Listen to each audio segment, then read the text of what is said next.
Everything We're surrounded by design. Read the newspaper, it's design. The clothes you wear are design. The shoes you wear are design. The cars you drive are design. It is estimated that in India, we need about 62,000 designers a year. And currently, we're producing maybe 7,000. Can go to 2 or 3 lakhs per month. For a starter? For a starter. Anything else that you would advise getting into design, looking at industry? I think one of the very important things if you want to do it.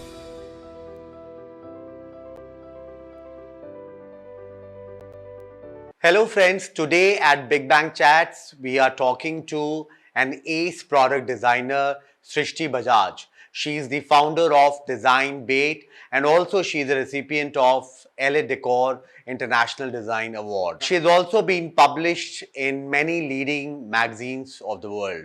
Let's welcome her. Hi Srishti, thank you so much for joining us. Thank you for having me. Great.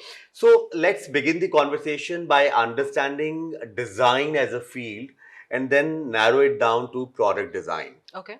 So design is essentially, it started in the West at the Industrial Revolution because the war ended and then you needed to use the industries to create things. So you had to occupy them. Right. So that's how with the Bauhaus and everything. I mean, there's a long history to design, but in India, it came in the 1960s when Nehru invited Charles and Reims to come and do the research, and they wrote the India Design Report, and thus the India NID was set up in Ahmedabad in those days.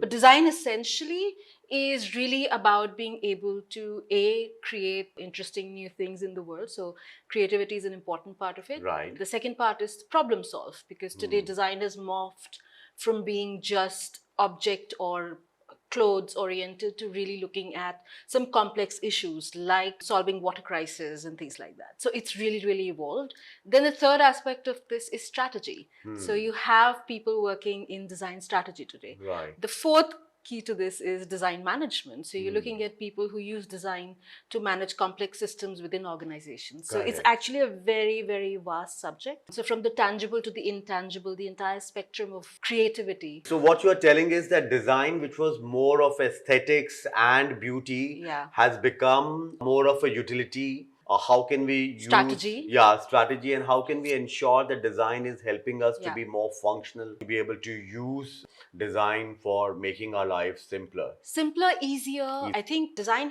is always been about people. So whether you were designing clothes, so what would look good on you or me, versus creating strategy that will help humans at a community level or at a national level, for example. So at the center of design is the human system value experience. So anybody who works in design is focused on the humans. So whether it's somebody in India, it could be somebody in Africa, it could be somebody in Europe. So what we call human-centered design. And any of the students who are watching this can look it up online. I think they'll get a lot of insights into what design really does. Correct.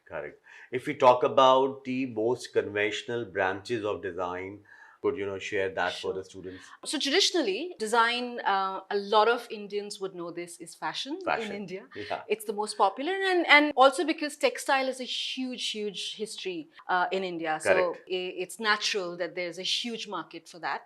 Next to fashion is something called communication design. So that includes graphics. So when you see a brochure, for example, or you see a logo, brand design, that has also morphed into animation.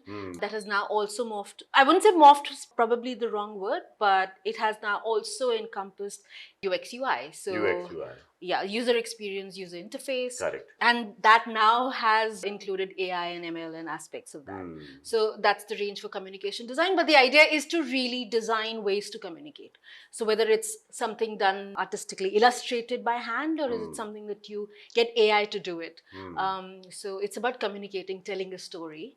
Then next to that is interior design, which, as the name suggests, is really about designing interiors and spaces. So somebody who's an interior designer would essentially get an empty 4 walls, right? Get an empty house, an empty apartment, and you really transform that into a interesting, exciting, eclectic space to live that's comfortable, that resonates with the aesthetics of the owners.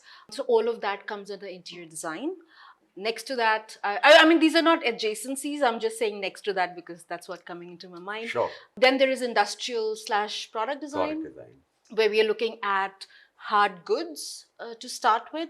So the chair we are sitting on or the back panel, all of furniture can also come under industrial design.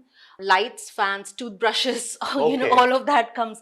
Anything that's industrially manufactured comes under industrial design. Now, the interesting thing here is that one needs to be careful about the nomenclature a little bit. You'll have interior designers being able to do furniture. You'll also have industrial designers. So like a IKEA manufactured furniture to a handcrafted Fab India piece. So both are products essentially. Correct. So furniture kind of bridges the boundary a little bit. Same as AI. UX UI, because today if students are going to get confused about this because a lot of UX UI designers in the industry are labeled as product designers, but they're focusing on digital products. Correct. When I talk about industrial design, we're mostly looking at physical project or digital products, which is physical and digital sort of together. So today, if robots are being designed, so the panel that's on top of it, or in the car panel the panel in your car, that's digital. That's physical and digital interface. Together. So that also gets covered between this. So there's a little sort of soft line around these areas. Correct.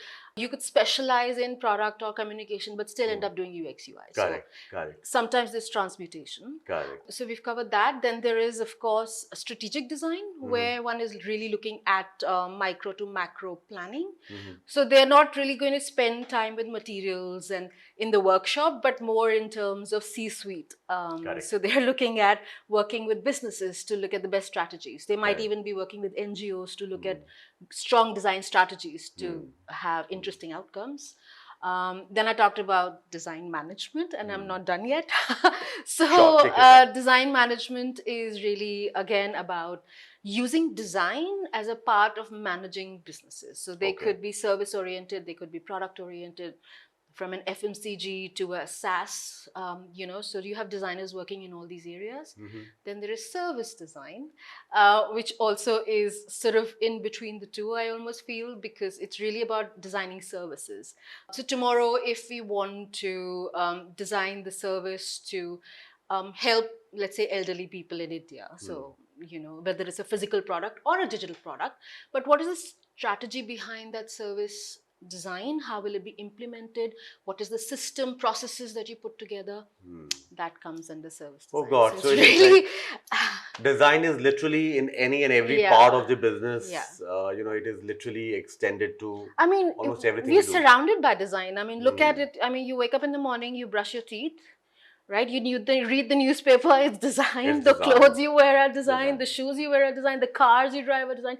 That reminds me, we didn't talk about transportation design. So there's also that. So it's really everything that we see, and it's careful, considered pieces of objects or carefully considered service or UX UI. So from a design of your Make My Trip app, they should probably give us credit for taking their name, but all the apps are also designed by trained designers. Right. So everything is designed in today's times, whether we are talking digital or we are talking the physical world. So what typically a child should look at when he or she is thinking about design as a career, in terms of the competencies, in terms of, some of the skill sets, the kind of aptitude, what are those things that, will give a lot of conviction to the child that I'm going to be a great designer? That's a very important question, because I find that a lot of students are extremely confused because a lot of these fields have very fine differences. Correct. And my general advice to students is that start doing your research. Look at good, strong design names within each of these fields. Look at their portfolio work. So they could go to a Behance, for example. They could go to Corofloat, for example, and look at what is the kind of work is produced under these labels, or whether it's products, fashion, etc., etc. So that's a good way for them to get a sense of where they're inclined. But are they meant for design? How do they come to know that, yes, I think I can be a good designer? maybe a fashion or a textile or a leather or a product, or say UX, UI, whatever into design is a secondary thing. But can I be a good designer? That's a fundamental question. So I will segregate this into two things. One is that a lot of people think that you have to be good at sketching or you have to be inherently creative to do design. Correct. And yes, that used to be true. I think it helps for sure. However, because now design is becoming a lot more strategic, even if you're not great at sketching, you could choose a design discipline that focuses on, let's say, your logical mind. Right. So very often I find that students, they are confused, and they should be, because this is the time to figure themselves out. Correct. Generally, they're inclined to, let's say, oh, I always see myself designing clothes, for example. Right? And whether you have the skill or not is secondary. If you really are passionate about it, learn the skills. And most design colleges today teach those skills, especially at the undergrad level. Right. So you could enroll in any design school and they will teach you sketching. They will teach you geometry. They will teach you the fundamentals of design. They will teach you basics of design. Correct. So they will learn all of that. It's like when you're preparing for a marathon. Okay, you may not be a good runner, but every day when you practice, you can get better at it. Correct.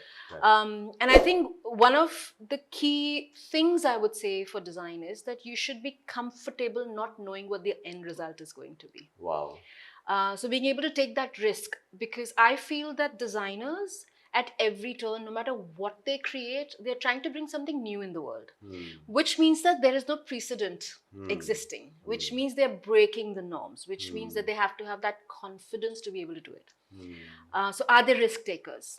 Are they willing to sort of drive after their vision for something? And then everything else works out. वो imagination, वो creativity, mandatory है, वो तो आपके अंदर होना ही पड़ेगा. Imagination is important because you need to be a free thinker. Correct. If you're very boxed and sort of constrained in your thinking, then it becomes difficult because I find designers today need to know a whole lot. They need to know about quantum mechanics also to a certain extent. Not in the sense that competing with the physicist at all, but at least understand where the world is going. Correct. They need to understand geopolitics. They need to understand, how cultures and contexts and environment and things like that. So it's a very complex world we live in. It's very rare that I find that students can design in isolation today. Like, it will not happen that, oh, I'm a designer, give me a room. I'm just going to go and leave me to my own thing. The difference is you're not an artist. Art is for yourself. Design is always for the end customer, the end user. So it's always about the other. And to do that, you have to engage. You have to respond. You have to work to make your design execution happen. Right. Interesting. So if we talk of the kind of opportunities available for children, especially if we talk of, say, industrial or product design, if you could help us understand, So I did mention a little bit about that, but any FMCG company that does, let's say, starting from packaging to white goods. White goods could include your washing machine to your geyser to your refrigerator. So, the Samsungs and the LGs of the world, Philips of the world, industrial design furniture from your IKEA to your Fab India. That's there. You could also be looking at today even automotives, actually, because a lot of automotive industries employ industrial designers to help with seat design, door design, so detailing, things like that. You could also go into UX UI, which is a very popular field in the last 5 to 10 years because obviously it's a really building field upcoming. I would say it's already here. It is pretty much here. Yeah, but it's going to stay with us and it's going to grow even more. For very long. So as an industrial designer, if you can think of anything that needs to be created and problem solved, you could work in that organization. You could even be working with community level, so handicrafts today, especially in India. Maybe that's not true for a lot of other countries, but at least in India, handicrafts become very critical. So how do you bridge technology with craft? Could be an interesting space. How do you problem solve? Like I was saying earlier, you could be working with somebody who wants to design a cheaper way to bring portable water to a village. So there are a lot of CSR projects around it. So you could be working in those kinds of fields. You could be doing design research also. it's a really, really wide field, but what is important to know is that you could work as a product designer, as an industrial designer, in any organization that's really trying to solve a problem or trying to bring something new, tangible in the world. So effectively, every business, ideally, I believe, while listening to you, I can see that product designer is required by every business, because either that business is online and hence you are designing the entire UX and UI, or they are into the physical, products, and at that point in time also you are, required. So effectively, any and every business requires product designer. Absolutely. At You some could point in find your time. place. You could find your place whether through a tangible product or through a strategy intervention. So I see industrial designers specifically have worked in a wide variety of domains, and that's what's exciting about this discipline. Correct. Beautiful. So, also, a lot of parents, a lot of children believe that this is not one of the careers where you can have stability, security. They have a lot of doubts with respect to, I don't know, how well paying these jobs are. So, if you could, throw some light on. I would have agreed with the statement 15 years ago, Okay. but it's no longer the case. Correct. I think we're surrounded by companies, and what is interesting is designers are hired across the spectrum. So, like I mentioned about industrial design, like you could work with the Philips, which is a well-known industrial design company. Correct. Or you could be hired by an Accenture that's looking at UX UI, and the pay packages are very high. You could also be working at SME or MSME, which is small medium enterprise, or medium and small enterprise. So who are actually creating products for, let's say, exports. So there's a huge demand in the market. It is estimated that in India, we need about 62,000 designers a year. And currently, we are producing maybe 7,000. This was, I think, reported in a British Council paper some while back. I can't remember it exactly. That's a very interesting number. Yeah. 60 odd thousand designers required in the industry, and only 7,000 odd designers are being produced. So there's a huge gap. So all the children who want to be, industrial designers or product designers should hear this out. And if we talk about the starting salaries, what could be the average start? So there are two factors that play into the salaries. One is how strong your portfolio is. Okay. So over the course of your undergrad program, you do a lot of projects and work. Now, some students work hard, are able to build a very, very strong portfolio, which means good thinking, hard work done, well crafted, well designed. Some maybe not. Maybe they're sort of a little behind in the learning curve, and that's okay. But a lot of the employers look at the portfolio, they do an interview to gauge whether you're a right fit for the organization. So again, that depends on whether you fit in a corporate or whether you're better suited to a more handcrafted oriented company. Okay, so the starting salaries, let's say for a SME, can be anywhere between 30,000 to 60,000 to a lakh per month, depending on the scale of the organization. Wow. Then you're looking at a MNC, and that could be much higher. It can go to 2 or 3 lakhs per month. So it can for a startup. For a startup. So it depends on what role you get in. So especially digital domains pay very well. Okay. However, this varies from year to year. So I would advise a little bit of caution to both parents and students thinking, oh, but itna nahi mila. I think it also is about what do you want to do? Do you want to be in that startup corporate? Sorry, do you want to be in a startup versus do you want to be in a corporate established organization? And I can tell you from experience, you need two different kinds of personalities for both.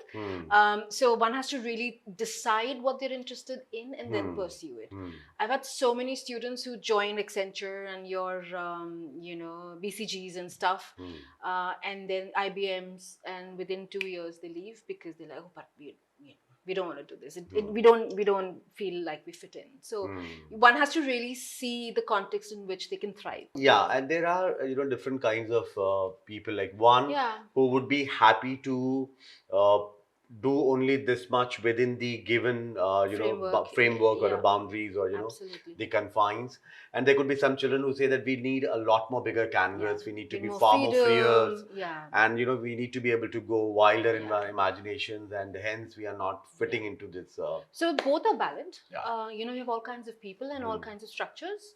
So it's not like there's no freedom in the corporate world. I think there is enough freedom. I think it's just more structured. Correct. So when I said that I can be really wild with my imagination, I can be, You don't working want to with, punch in, punch out every day. yeah, more maybe. than punch in, punch out. Like for example, whatever said and done, say if you're working in a large organization, there is a set requirement, Yeah. and The you're briefs working. are tighter, Yeah, the yeah, yeah. timelines are So tighter. you got to work Yeah, within yeah. within That's the true. That's true. confines. But when you are working for a much smaller setup, or when you are You're more working for the independence. You also far have maybe more. more responsibility because I think you get fit into a niche when you go into a very large organization because they're specialists to some degree.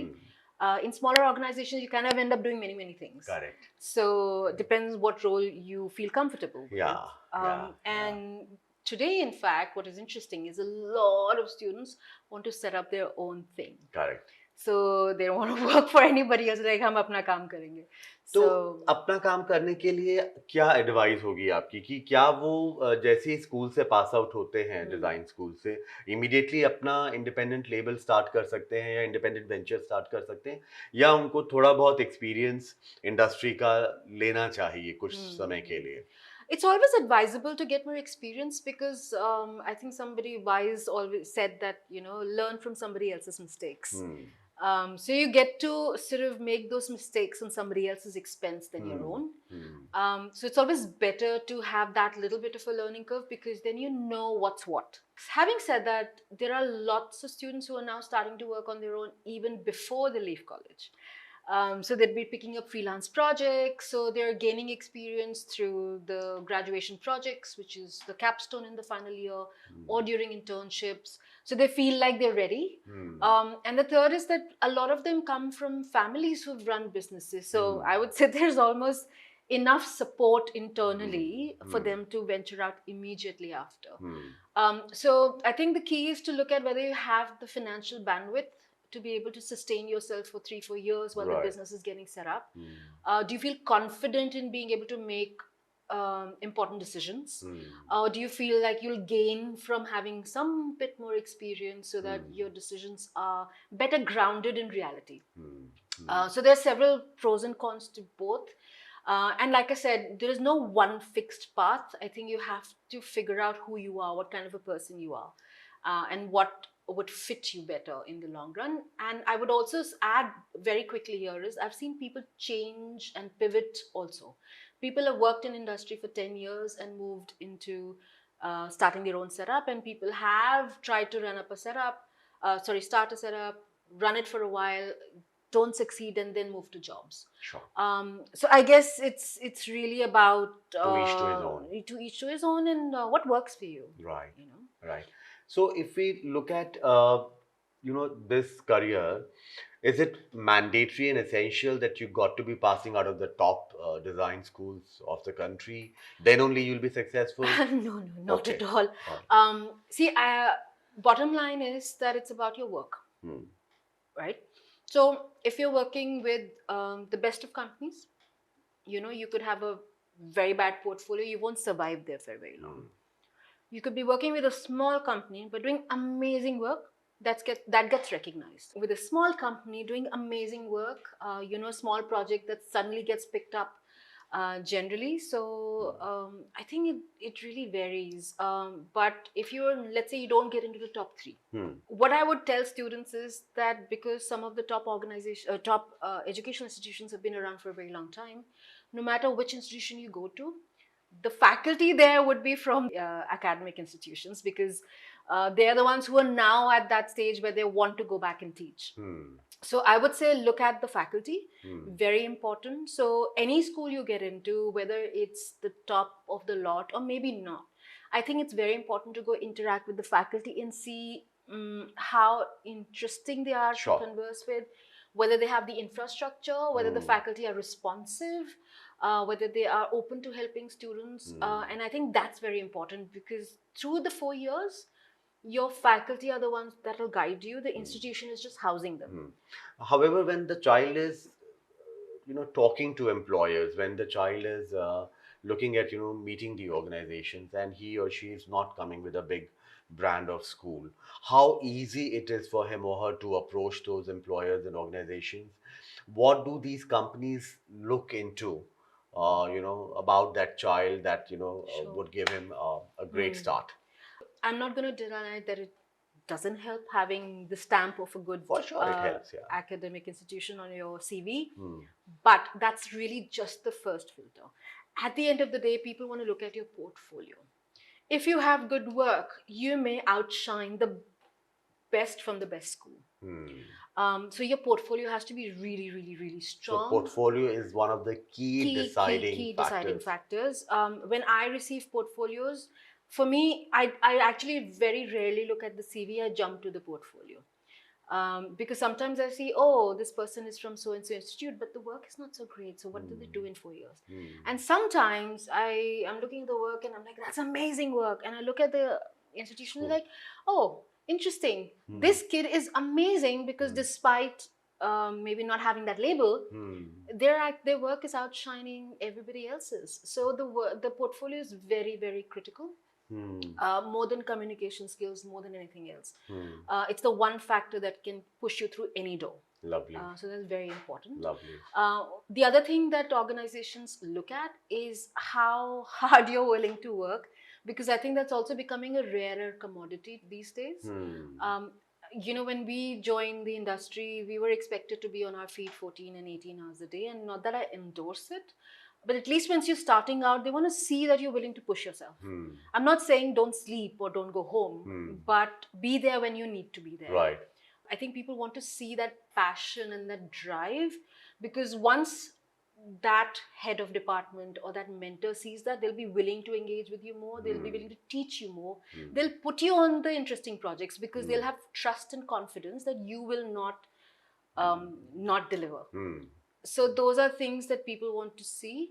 That's true for any field, actually. Right. It's not like this is some magic formula for design particularly. The portfolio for the design children is something which is very, very important. So if you have done great projects, you have done great internships, if you've really done some great assignments, I think together your portfolio shall speak for you. I would add one more thing, and I mentioned this earlier, that designers today have to have general knowledge has to be very, very vast. I think they should learn about what's going on in the world. They should be primed with what is going on today in the world and how design can help. So they should be aware of their surroundings. They should be extremely aware. Most amazing projects that I've seen over the last 4 years came out of a fashion designer who actually designed a refugee garment that turns into a tent. And the idea was to give them away to displaced people. Now, that can only come about if you're aware of the situation in the world today and are willing to address a very, very serious concern. Even though people might think fashion design is sort of flamboyant as a domain, but you can do very, very complex things. I'm not saying fashion design is not complex, but socially complex issues can be addressed. Wonderful. Very, very nice. Anything else that you would advise the children who are looking at getting into design, looking at industrial and product design as a very strong career choice?